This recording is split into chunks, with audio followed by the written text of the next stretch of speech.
기도합니다. 은혜와 진리로 우리를 지켜주시는 하나님 아버지, 고난의 길을 걸어가신 주님을 기억하며 그 은혜를 감사하는 사순절을 보내고 있습니다. 사순절 기간을 보내는 가운데 예수님의 고난을 묵상하며 십자가의 의미를 깊이 새기게 하시고 주님 기뻐하시는 삶을 향해 나아갈 수 있도록 이끌어 주시옵소서. 아멘. 이 시간 거룩한 예배에 온 마음을 다하여 찬양과 경배를 드리오니 이 귀한 시간을 통하여 하나님께 영광 돌리게 하시고 우리의 삶 속에서 주님의 사랑을 고백하며 살게 하옵소서. 아멘. 은혜가 풍성하신 주님, 우리가 살아가면서 주님의 말씀대로 순종하고 행하지 못한 모든 죄와 허물을 이 시간 주님 앞에 내려놓고 회개하오니 저희 죄를 용서하시고 주님의 보혈로 정결케 하옵시며 새롭게 하여 주시옵소서. 아멘. 우리의 연약함을 친히 담당하신 주님께서 한라 속에서 우리를 지켜주심을 믿고 주님께 더욱 순종할 수 있도록 말씀의 능력으로 세워주시옵소서. 아멘. 이 시간도 간절한 심정으로 주님 전을 찾은 기도 제목들을 기억하시고 전능하신 하나님의 능력과 권세로 응답하시고 역사하시어 매일매일 우리의 달라진 삶을 통하여 살아계신 하나님을 증거하는 복되고 아름다운 주님의 제자로 기억되게 하여 주시옵소서. 아멘. 은혜로운 예배를 위해 구석구석에 쓰는 아름다운 손길도 기억하시고 크고 놀라운 은총과 축복으로 응답하여 주시옵시며 은혜로운 찬양으로 영광 올려드리는 생명샘교회 찬양팀의 귀한 찬양을 기쁘게 받아주시고 축복하여 주시옵소서. 아멘. 오늘도 귀한 은혜의 시간에 하나님의 말씀을 전하시는 목사님을 위해 기도드립니다. 하나님의 말씀을 전하시는 목사님, 영육간에 늘 함께 하시고 선포되는 말씀마다 주님의 영광이 나타나고 체험되는 놀라운 역사가 나타나게 하여 주시옵소서. 아멘. 모든 감사와 찬양과 영광을 주님께 올려드리오며 거룩하신 우리 주 예수 그리스도 이름으로 기도드립니다. 아멘.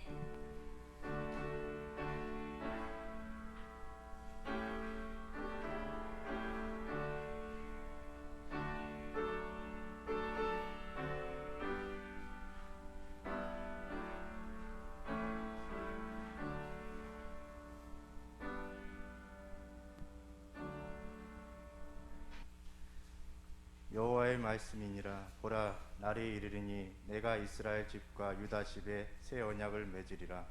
이 언약은 내가 그들의 조상들의 손을 잡고 애굽 땅에서 인도하여 내던 날에 맺은 것 같지 아니할 것은 내가 그들의 남편이 되었어도 그들이 내 언약을 깨뜨렸음이라.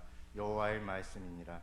그러나 그날 후에 내가 이스라엘 집과 맺을 언약은 이러하니 곧 내가 나의 법을 그들의 속에 두며 그들의 마음에 기록하여 나는 그들의 하나님이 되고 그들은 내게 백성이 될 것이라. 여호와의 말씀이니라. 그들이 다시는 각기 이웃과 형제를 가리켜 이르기를 너는 여호와를 알라 하지 아니하리니 이는 작은 자로부터 큰 자까지 다 나를 알기 때문이라. 내가 그들의 악행을 사하고 다시는 그 죄를 기억하지 아니하리라. 여호와의 말씀이니라. 아멘. 아멘. 하나님께서 맺으신 택한 백성들과 맺으신 옛 언약과 새 언약이 있습니다. 옛 언약은 이스라엘 백성들이 출애굽하여서 시내산에서 이스라엘과 맺은 언약입니다. 아브라함에게 약속한 대로 그 후손들이 가나안 땅에 들어오게 하는데 그 택한 백성들이 들어갈 수 있도록 준비되기 위해서는 하나님과 언약을 맺어야 되는데 그 언약은 하나님의 법을 지키는 것이었습니다. 하나님의 법의 핵심은 십계명이요, 핵심은 하나님 사랑, 마음과 뜻과 목숨을 다하여 힘을 다하여 하나님을 사랑하는 하나님 사랑과 그리고 이웃을 내 몸처럼 사랑하는 이게 언약의 핵심이었습니다. 도덕법과 민법, 의식법, 예배법 이런 것들이 다 포함된 이 법을 지켜서 준행하면 너희는 내 백성이 되고 나는 너희의 하나님이 되리라 라고 출애굽기 19장 15절에 보면 그 언약에 맺을 그 말씀이 나와 있습니다. 세계가 다 내게 속하였나니 너희가 내 말을 잘 듣고 내 언약을 지키면 너희는 모든 민족 중에서 내 소유가 되겠고 너희가 내게 대하여 제사장 나라가 되며 거룩한 백성이 되리라. 이렇게 언약을, 그래서 이 법을 지키겠느냐, 그렇게 하겠느냐 그랬더니 이스라엘 백성들이 예, 그렇게 하겠습니다.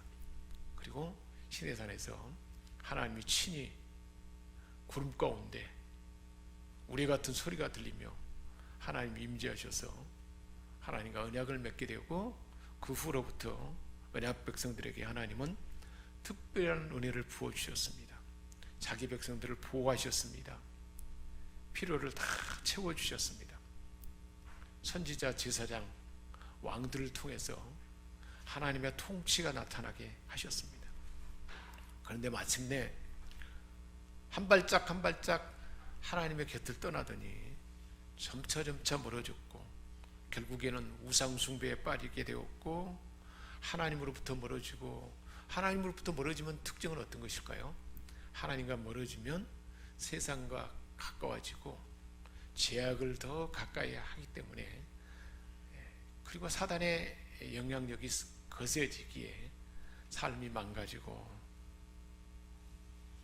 그것을 하나님은 그대로 둘 수가 없기 때문에 선지자들을 보내서 너희들이 왜 그렇게 죄악을 밥 먹듯 하느냐, 돌이키라, 회복하라, 그렇게 반복해서 말해줘도 결국 듣지 않았습니다.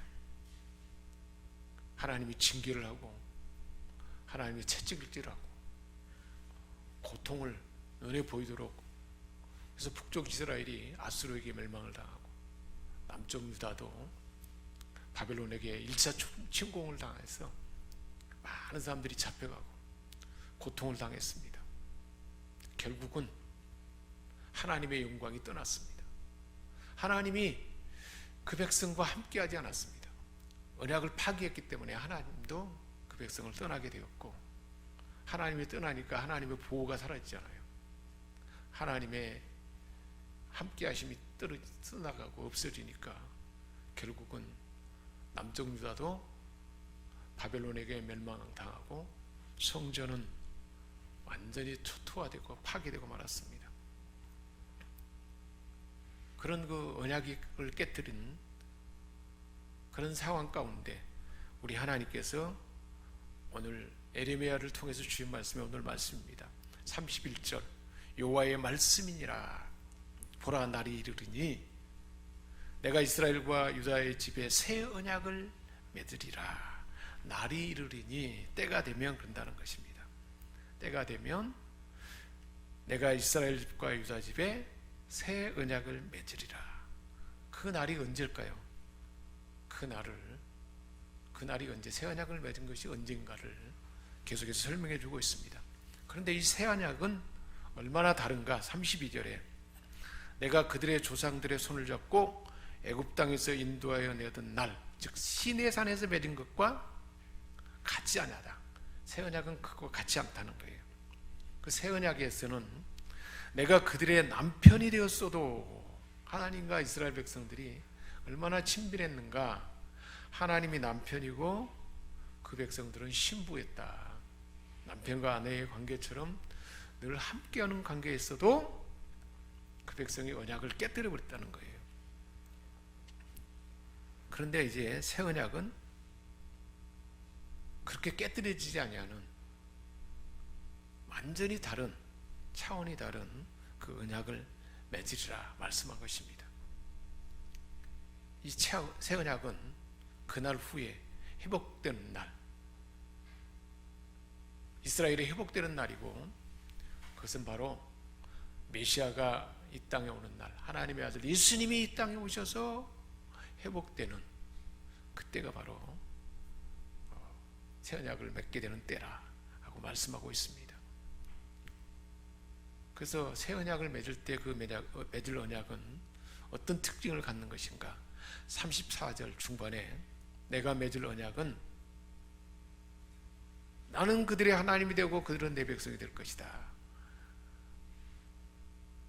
하나님의 백성이 되고 또 택한 백성들은 하나님 백성이 되고 백성들의 하나님이 되는 것입니다.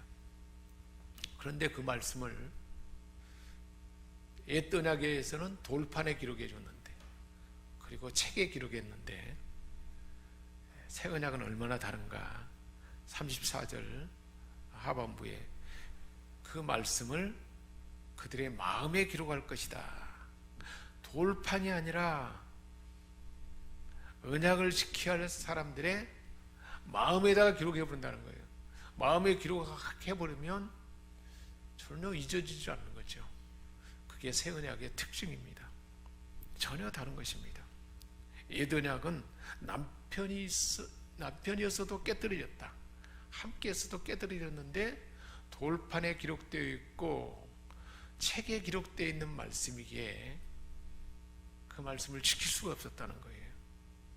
우리 인간의 한계를 말합니다. 그 옛 언약의 말씀을 율법이라 그러잖아요. 그래서 그 율법의 핵심은 십계명이고 도덕법, 민법, 의식법 이런 것들이 다 포함되는데, 축약하면 하나님 사랑, 이웃 사랑인데, 또 더 넓게 보면 모세오경, 창세기, 출애굽기, 레위기, 민수기, 신명기, 이 모든 말씀이 다 옛 언약의 율법입니다. 이 법을 지키면 복을 받고, 지키지 아니하면 하나님의 징계가 있을 것이라 그랬는데, 이 법을 지킬 수가 없다는 거예요. 우리 인생은 하나님의 이 율법을 다 지킬 수 있는 힘이 없다는 거예요. 왜 그럴까요? 아담의 범죄하는 그 성향이 우리 안에 있기 때문에 죄를 벗어날 수가 없다는 거예요. 그래서 율법, 옛 언약의 법은 우리가 얼마나 죄인인가 알게 하는 것, 그것이 율법의 효력이라고 그랬습니다. 그래서 우리 주님은 옛 언약을 아무도 지킬 수가 없어요.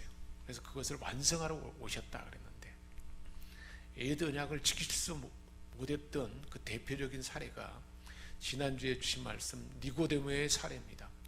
니고데모는 유대인의 관원이요, 하나님의 율법을 가르치는 사람이었습니다. 율법에 대해서 통달하고 잘 아는 사람이었어요. 그런데 하나님의 법을 지킬 수도 없었고 하나님의 나라를 볼 수가 없었어요. 율법을 지킬 수도 없고 하나님의 법에 따라서 살 수 없는, 하나님의 나라를 볼 수가 없는 거듭나지 않은 사람이었습니다. 하나님 나라를 볼 수가 없는 사람이었습니다. 그게 율법의 한계입니다. 그리고 직접 하나님이 오셨어도 하나님이 구원하러 오셨고 하나님 말씀을, 복음을 제대로 가르쳐 주는데 마음을 닫아버리고 하나님의 아들을 심지어 죽기까지 했던, 그게 율법을 지키고자 애쓰는 인간의 한계입니다. 그래서 우리 주님은 내가 율법을 완성하러 오셨다. 어떻게 완성하셨을까요? 그 핵심은 2021년도에 우리 생명샘교회 주신 말씀입니다. 마가복음 14장 24절, 이것은 많은 사람을 위하여 흘리는 나의 피, 곧 무슨 피라 그랬습니까? 언약의 피니라. 새 언약을 맺도록 하기 위한 피, 예수님의 피는 언약의 피였던 것입니다.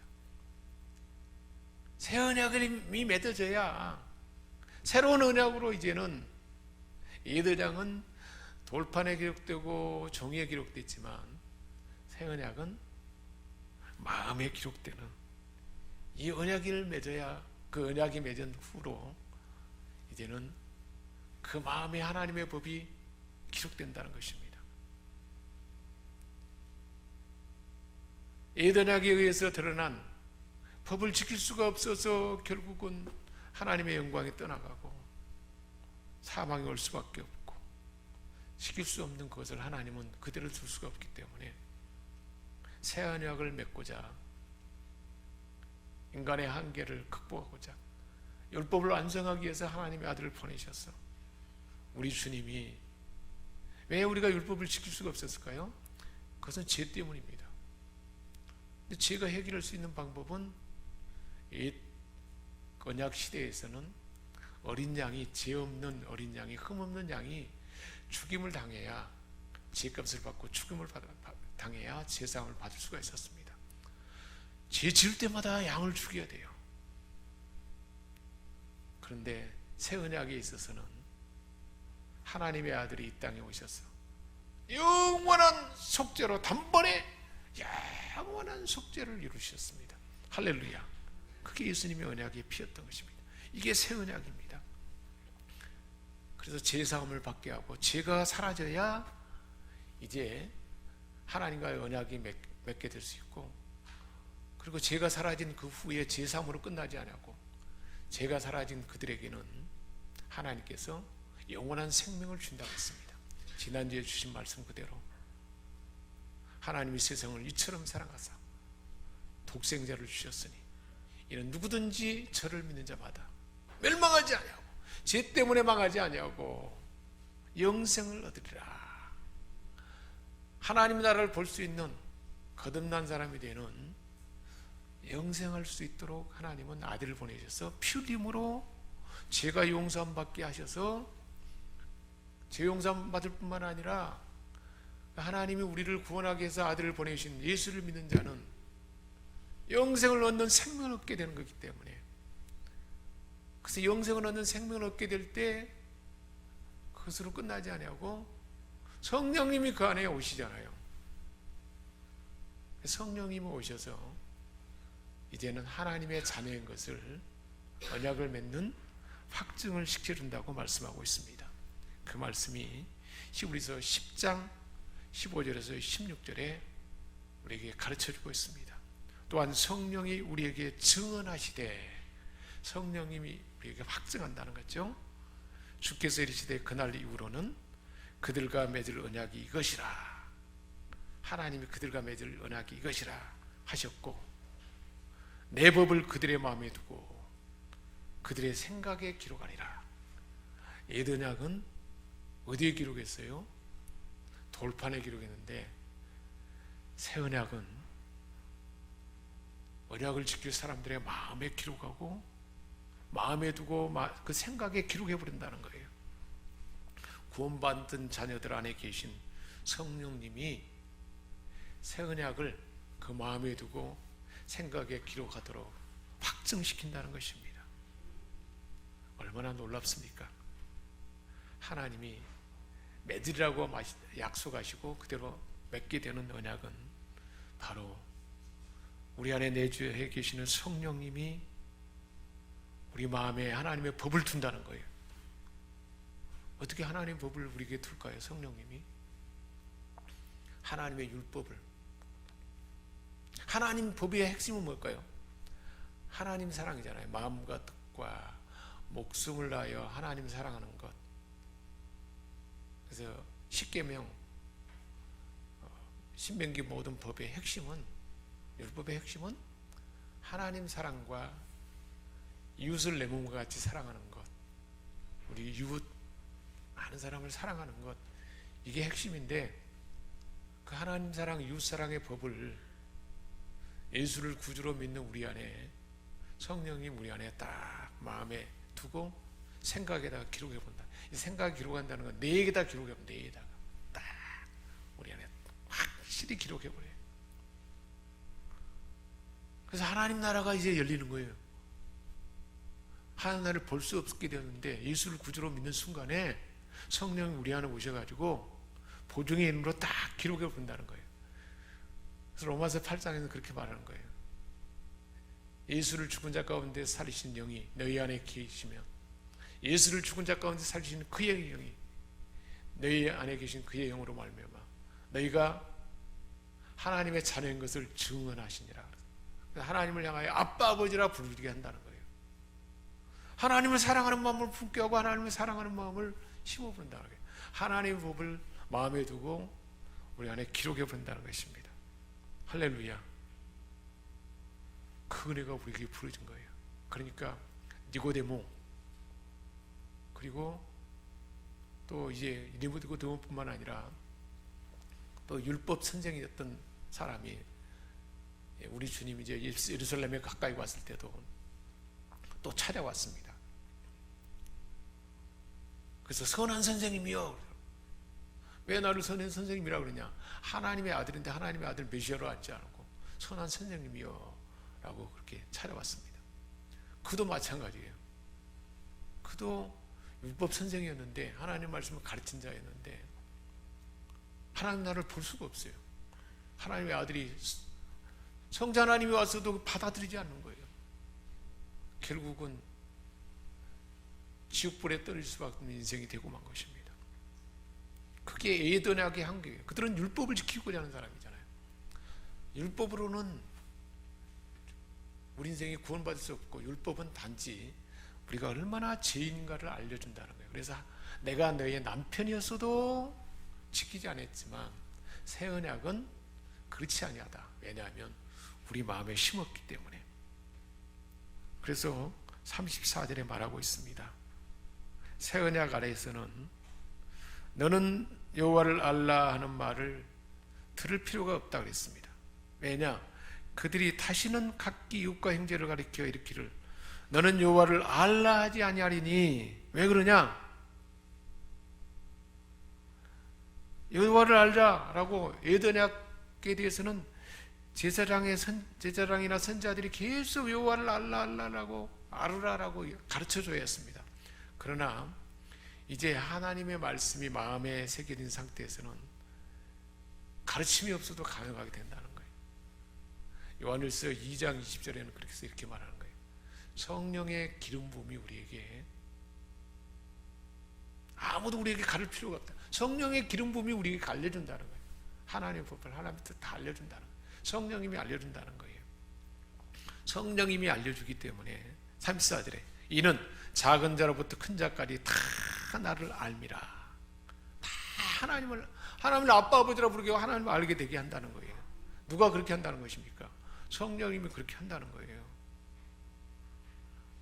다 알게 한다 그랬는데, 그래서 내가 그들의 죄악을 사하고 다시는 그 죄를 기억하지 아니하리라. 여호와의 말이니라. 하나님의 지혜함을 받게 하고 우리가 지은 죄를 기억하지 않는다는 거예요. 하나님이 우리가 예수의 보혈로 피로 용서함 받을 때, 회개하고 사함 받았을 때 우리 죄를 다시는 기억하지 않는다는 것입니다. 여기서 작은 자부터 큰 자까지 다 나를 알미라 할 때 안다는 것은 히브리어로 야다. 이 안다는 것은 부부의 친밀한 관계 가운데 서로가 서로를 아는 것, 이걸 말합니다. 늘 가까이 함께 만나서 성품과 장점과 단점, 그 모든 것을 부부는 잘 알잖아요. 가까운 사람이 아는 그 수준 이상으로 하나님을 알게 된다는 거예요. 성령님이 우리 안에 하나님의 법을 마음에 두고 생각에 기록했기 때문에 영접하는 자 곧 그 이름을 믿는 자들에게는 하나님의 자녀가 되는 권세를 주셨기 때문에 영원한 생명이신 주님이 우리 안에 계셔서 그 성령님이 우리 안에 내주어 계셔서 그렇게 알게 한다는 것입니다.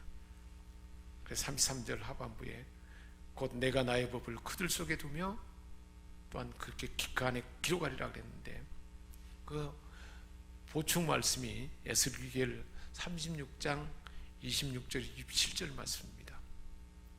또 새 영을 너희 속에 두고, 새 언약이 맺어진 그때는 새 영을 너희 속에 두고 새 마음을 너희에게 준다는 거예요. 우리 안에 새 마음을 주는 거예요. 새 마음을 준다는 거예요. 율법 선생님도, 성경을 달달 아는 사람도 예수를 구주로 믿고 예수의 피로 인한 구원받지 않으면 성령님이 안에 계시지 않고 성령님이 새 마음을 주지 않기 때문에 하나님 나라를 볼 수 없는 거예요. 그런즉 누구든지 그리스도 안에 있으면 새로운 피조물이라. 이전 것은 지나갔으니 보라, 새 것이 되었도다. 새로운 존재가 되는 그때가 바로 새 언약이 맺어진 그 순간이거든요. 그 순간에 성령님 우리에게 새 마음을 주시고 우리 육신에서 굳은 마음을 제거하시고 부드러운 마음을 준다는 거예요. 굳은 마음이 이제 씨 뿌린 비유에서 비교하면은 돌짝밭처럼 길가밭처럼 딱딱 굳어 있. 우리가 옛사람의 생각으로 딱딱하게 굳어진 마음입니다. 몸에 배어인 우리 안에 있는 습관들이죠. 몸에 배은 우리 안에 각 사람이 그런 성향이 있잖아요. 어떻게 몸에 배게 될까요? 부모가 어떤 성향으로 나를 가르쳤냐에 따라서 나의 삶의 그 특질이, 기질이, 특성이 우리에게 몸에 배어 있다는 거예요. 부모가 아주 강압적인 부모에게서 양육받은 아이들은 너무 강압에 의해서 막 모든 게 눌려 있어요. 스스로 아무것도 할 수가 없다는 거예요. 그래서 강압에서 눌려가지고 그것 때문에 위축되어 버려요. 그래서 아무것도 스스로 막 자기가 특히 일을 개척할 수가 없는 거예요. 또 어떤 부모들은 아이들을 그냥 완전히 방치해 놔버렸어요. 예전에는 아이들을 많이 낳을 때는 뭐 부모가 제대로 돌보지 않잖아요. 부모 사랑과 부모가 보호가 없어요. 뭐 도움이 있을 도움이 받지 못한 거예요. 그래서 상처가 막 아픔이 있는 거예요. 그래서 조그만 어떤 환경 가운데서도 그 아픔이 그 상처가 많이 있어가지고 막 찔러대는 금방 아픈 거예요. 금방 나약해지고 금방 무너지는 겁니다. 어떤 경우는 부모가 너무 막 과보하는 거예요. 요즘은 특히 그러잖아요. 한 명, 두 명 나니까 스스로 할 수 있는데도 부모가 다 해줘버려요. 미리 다 해줘버려요. 부모가 도와주지 않으면 스스로 아무것도 못하는 거예요. 마마보이가 되어버리는 거예요. 실제로. 그리고 상처가 있고 막 아픔이 있게 되고, 그럴 때 그 아픔이 그대로 건드려진다는 거예요. 그게 우리 삶에 그대로 나타나는 거예요. 그 성향으로. 그것이 바로 돌짝밭 같은 마음이 되고 가시떨기 같은 마음이 돼서 꿀로 찔러 쪼개게 되는, 다른 사람을 찌르는 마음이 되고, 똑같은 그런 환경을 당하면 막 두려움이 오고 미움이 올라오게 되고, 나를 조금이라도 이렇게 불편하게 말을 하면 미움이 올라오고 분노가 올라오고 같이 막 똑같이 그렇게 해야 되고, 가장 가까운 사람이 원수가 되어버리잖아요. 그게 바로 굳은 마음이고 옛사람의 성향인데, 그것이 어디에서 올까요? 죄 때문에 온 거예요. 다 죄로 인해서 다 흘러 들어온 건데, 그 죄의 문제를 하나님의 아들 예수님이 피 흘림으로 다 용서받게 했다 그랬잖아요. 테텔레스타에 다 갚았다. 내가 죄 때문에, 죄는 부끄러움이 당하잖아요. 죄를 지으면 묶임을 당하잖아요. 우리 주님이, 죄 없는 주님이 묶임을 당했습니다. 예수님 묶일 이유가 없잖아요. 근데 예수님은 그 묶임을 당하러 온 거예요. 죄 때문에 우리에게 있는 묶임을 풀기 위해서.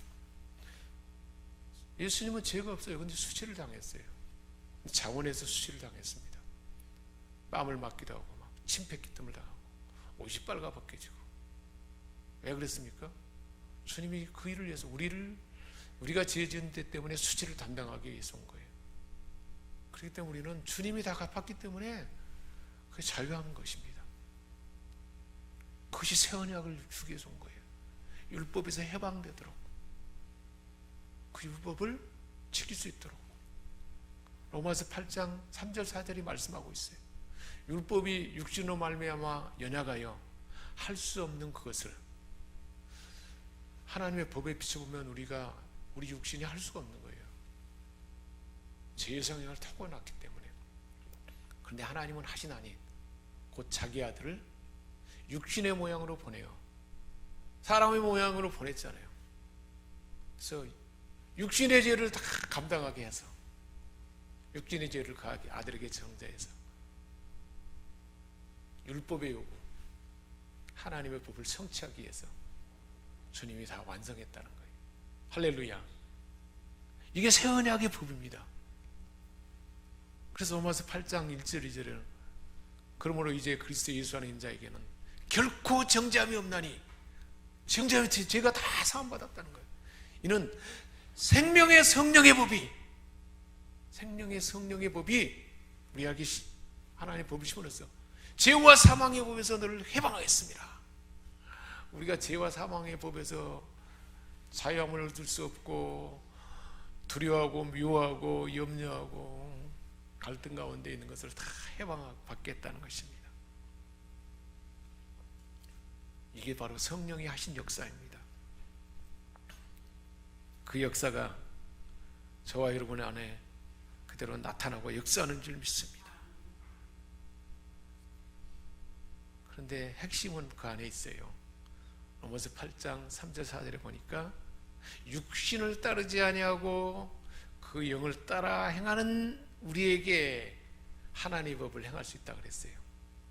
그러니까 우리 안에는 육신을 따르는 성향이 있고 성령을 따라 행하는 그 두 가지가 있다는 거예요.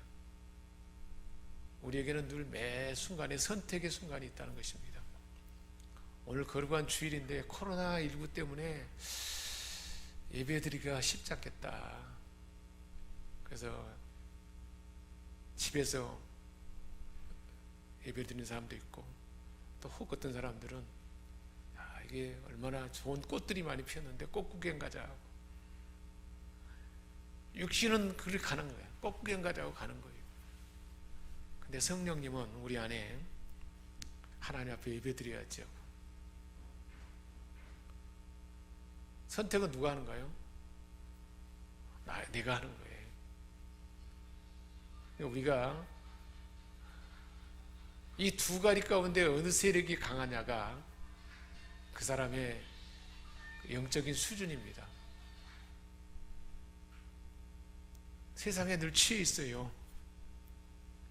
늘 세상에 취해 있고 세상 사람들과 가까이 하고, 하나님의 예배는 하나님과 은혜 가운데 성령의 세력이 강하게 되는, 성령의 기름 부음이 채워지는 그 영향은 작다는 거예요. 두 세력 중에 이쪽에 먹이에는 많이 먹는 거예요. 세상 것은 많이 먹어요. 얼마나 세겠어요. 하나님의 은혜, 예배의 삶, 기도 가운데 은혜, 찬양 가운데 은혜 받는 삶은 저쪽으로 들어있어요. 그러면 주로 어떤 삶이 살까요? 육신 죽임의 삶이 사는 거예요. 그러니까 예수를 믿는 사람이라도 세상 사람들과 다를 바가 하나도 없어요. 오히려 더 부끄러움을 당해요. 새 언약의 법도 마찬가지예요. 새 언약의 법을. 근데 새 언약은 얼마나 다르냐면 성령님이 우리 안에게 막 적극적으로 우리에게 은혜의 삶으로 우리 안에 하나님의 법을 심어놔가지고 사랑할 수 있는 힘도 주시고, 그리고 지혜도 주시고요, 또 분별하게 하게 하는 거예요. 그렇게 할 수 있도록 예배가 필요하다는 거예요. 그래서 하나님은 은혜의 방편을 준 거예요. 왜 예배가 필요하냐? 그리고 함께 모여서 예배드리는 게 필요하냐? 이 성령의 기름 부음이 함께 모인 이곳에 있기 때문에 그렇습니다. 기도의 삶도 마찬가지죠. 하나님 앞에 기도하지 않으면 내 본성을 따라서 할 수밖에 없어요. 기도할 수밖에 없도록 어려운 곤란한 환경을 주고, 기도할 수밖에 없도록 환경을 베풀어도 기도하지 않아요. 얼마나 많은 사람들이 기도하지 않는가 몰라요. 영적인 삶이 강해지도록 하는, 그게 습관적으로 규칙적으로 이루어진다는 것입니다. 찬양의 삶도 얼마나 좋은지 몰라요. 그러니까 여러분, 차 안에다가 늘 찬양을 늘 달고, 또 집안에도 그렇게 찬양 같이 부르면서 찬양의 가사 안에 깊이, 찬양의 기도가 얼마나 좋은지 몰라요. 그리고 매일매일 주신 말씀을 받들어서 그 말씀을 실천하는 그곳에, 그리고 영적인 삶이 더 강화되는, 육신을 따르지 않고 이거 영을 쫓아 행하는 이야 우리에게 하나님의 율법의 요구, 즉 하나님 사랑, 이웃 사랑을 실천할 수 있는 힘이 부어진다는 것입니다. 그리고 성령 하나님, 우리가 예배 가운데 하나님 말씀을 들으면 그 말씀이 우리에게 내게 기록하게 하는 거예요. 우리 안에 영향이 되게 하는 거예요. 말씀을 보내서 우리에게 하나님의 역사를 나타나게 한다고 그러잖아요. 말씀을 보내서 하나님 우리에게 뭘 주세요? 새 힘을 주잖아요. 독수리 날개 같은 힘을 준다는 거예요. 그래서 독수리 날개 같은 힘은 어떤 건가요? 하나님의 뜻을 행하고 하나님을 대신해서 하나님의 권능과 하나님의 역사를 나타내게 하는, 그렇게 하게 한다는 거예요. 그렇게 새 언약 안에서는 이것이 다 이루어지게 했습니다. 그것이 강할수록 강해질수록 새 힘이 부어져서 우리에게 긍휼의 마음을 주는 거예요. 예전 같으면 나에게 이렇게 공격하고 나를 막 힘들게 하는 사람이 있으면 나도 똑같이 대항했는데, 성령의 기름 부음이 충만하면, 은혜가 충만하면 그 사람의 연약함이 보이는 거예요. 자라는 환경 가운데 상처가 치유되지 않아서 그렇게 저런 모습이 있구나 하는 것을 긍휼히 여기는 마음이 생깁니다. 분별할 수가 있어요. 그래서 우리 주님처럼 공격이 되는 사람에 대해서 딱 필요한 말만 하잖아요. 많은 말 하지 않고, 그 사람을 똑같이 찔러대는 말 하지 않고, 포용하면서 꼭 필요한 이야기를 할 수 있도록 그런 넉넉함과 여유에 있게 하는 것입니다. 사랑의 마음을 부어줘가지고 용납하게 하고 품어주게 하고 섬기고 희생하고, 그게 바로 하나님의 법을 실행할 수 있는 것이지 않습니까? 로마서 6장 12절 14절에 말씀하고 있습니다. 그러므로 너희는 제가 너희 죽을 몸을 지배하지 못하게 하여 몸의 사역에 순종하지 말라 그랬습니다. 너희의 지체를 불의의 무기로 제에게 내주지 말라는 거예요. 내 마음속에 막 제 성향이 있으면 그게 내주지 말라는 거예요. 14절에 제가 너희를 주장하지 못하리니 이는 너희가 법 아래 있지 아니하고 은혜 아래 있습니다. 할렐루야. 죄의 법을 다 주님이 은혜의 법으로 바꿔버렸잖아요. 이런 삶이 더 강화되려면 어떻게 될까요? 예배가 소중하다는 게, 예배에 늘 집중하고 기도할 때 더 분별하게 되고, 우리가 분별할 수 있게 하는 기도로, 찬양으로 새 힘이 부어지고, 늘 하나님 말씀을, 매일 생명의 삶 말씀을 가까이 할 때 이 복된 삶이 되게 될 줄 믿습니다. 기도하겠습니다. 하나님 아버지, 연약하고 불약한 우리들, 우리 하나님은 새 언약을 맺게 하셔서, 그 새 언약은 그저 맺어진 것이 아니고 옛 언약을 지킬 수 없고 죄에 빠질 수밖에 없는 우리를 위해서 하나님의 아들을 보내셔서 내가 죄 때문에 당할 묶임과 수치와 고통과 그 모든 것을 다 담당하게 하시고 새 언약을 맺어서 성령님 우리 안에 계셔서 예배 가운데 하나님 말씀을 알아듣게 하시고 은혜가 공급되게 하시고 새 힘이 부어지게 하시고, 그래서 하나님의 법을 하나님도 사랑하고 이웃도 사랑할 수 있도록 우리 안에 역사하는 줄 믿습니다. 성령 하나님, 오늘 이 시간에도 성령으로 강건적으로 기름 부어주셔서